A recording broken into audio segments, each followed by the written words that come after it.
So this is how related rates problems work. So we have this setup where we've got a point A kind of representing an intersection, and then we have a velociraptor coming at the point A, and we're of course fleeing the point A. And what we know is that we can run at 5 meters per second, the velociraptor can run at 12 meters per second, and then we're asked how fast is it catching us when it's 8 meters from A and we're 10 meters from A. So the key to this thing is to write down the equation that's governing this particular situation. So I know how fast this distance is changing, right? That's changing at this 8 meters per second. Oops, not 8, 5. Right, that's how fast I'm running away. It's going up. This distance here is the other thing that's changing. And it's changing at, it's decreasing by 12 meters per second, right? And then so now I need, how fast is it catching me? How fast is it getting closer to me? 7 meters per second. Cool, good thought, not quite. So the issue is that it's getting close, like how far from me is it? Well, it's this far from me. Right. Right? And so the rate at which that's changing isn't quite the difference. Right. But it's a little slower because it's not directly chasing me. Right? It's kind of oblique to that. Mm-hmm. And so it's not quite earning everything it could. You guys see that? So what I need to do is I need to write down an equation that governs this with the lengths I know. So I know the rate at which a length A is changing. I know the rate at which a length B is changing. And this thing here is what in that triangle? It's distance from you? Yeah, that's its distance from me. I'm going to call that C though, and I'm going to notice that intersections are usually at right angles. Right? So now what can I apply? Pythagorean theorem? Yeah, sure. So let's write down the Pythagorean theorem. So 144 plus 25. Don't put in the bits yet. Ah. Because we haven't changed anything. So I'm just going to write down a squared plus b squared c squared. Mm-hmm. And then I'm going to notice, and this is the key to related rates, which things are changing with respect to time. So is side A changing in time? Distance, that's time. Yeah, so as time goes on, is the side A getting longer? Yeah, longer. Yeah, because I'm running away, right? Is the side B changing? Short. Yeah, it's getting shorter because the velociraptor is coming towards the intersection. Is side C changing? Yes. Yeah, it's not really totally obvious, but yeah, I think it's getting shorter, longer. I'm not totally sure, but I'm just going to assume it's changing, right? So I'm going to hit this whole thing with a ddt and apply the chain rule at every step. So that's going to give me twice a dA dt plus twice b dB dt is twice c dC dt. Right? And at this point it matters whether those things were changing, because if any of those wasn't changing, I'd zero that term out. Mm-hmm. Right? Like, if the velociraptor was always the same distance from the intersection, then dB dt would be 0 and I'd block that piece out.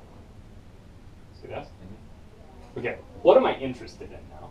I was interested in how fast Catching you when it's 8 meters from A and you're 10 meters from A. Okay, so this, when it's 8 meters from A, that's a B value, right? Mm-hmm.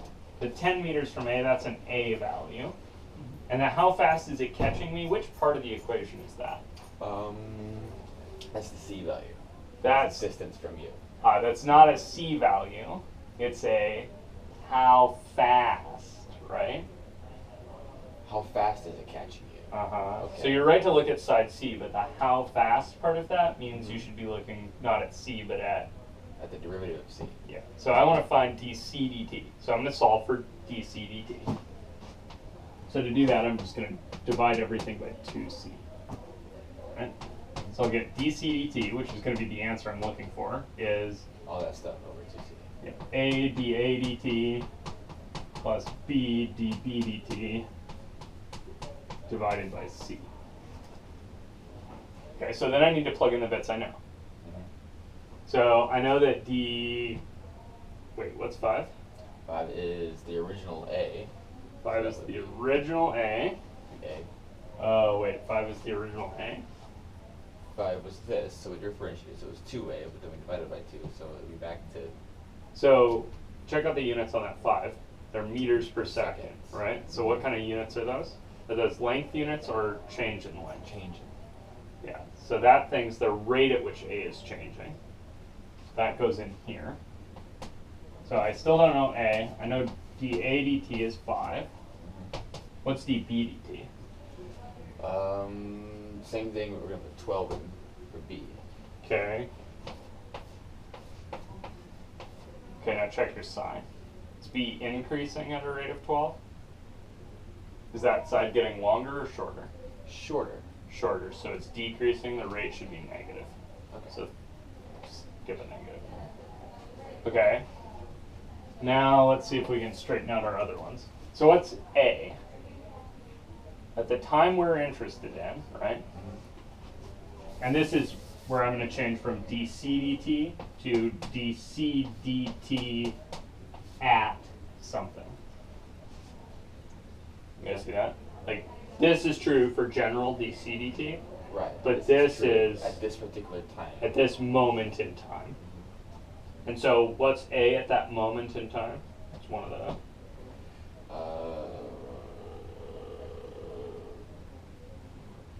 8. Because that's U. So 8 is the distance from when it's 8 meters from A. And you're 10 so meters, that's so A B. would actually be 10. Good. So this one gets a 10, this one gets an 8. Right. And where the hell do I get C from?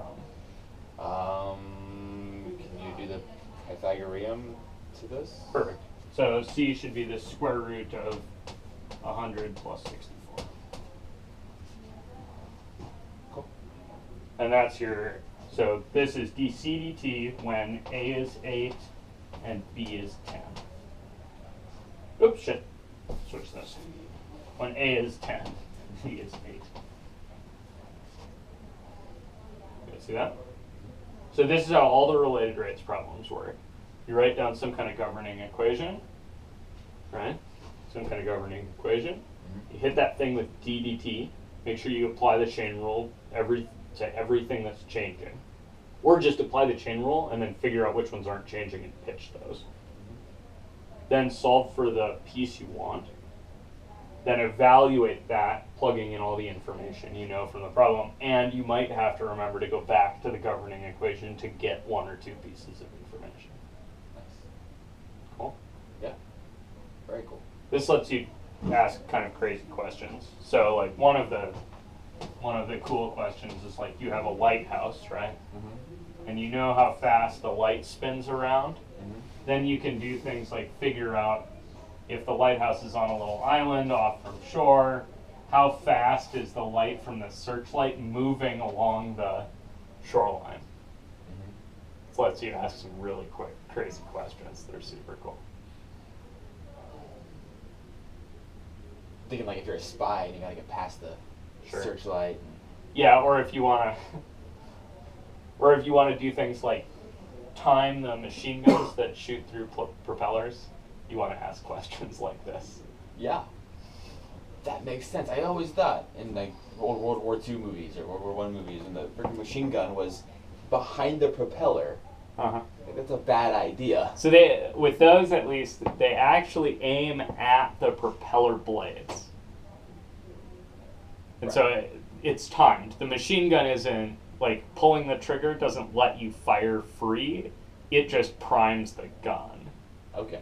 And then And the then firing the pin fan hits a certain hits point. every time the propeller blade is in front of the machine gun, because it takes a little while for the bullet to get there, and in that time the propeller blade gets out of the way. But timing that exactly is a function of how wide the propeller blades are and how fast everything is moving. And so you can actually do a problem like this to straighten out exactly when you should get it to fire. Dude. Okay. And that, of course, depends on how far the hub of the propeller is from the machine gun. Mm-hmm. And that actually does change. Can we do that? Yeah, sure, we can write down a problem and make that work. Cool.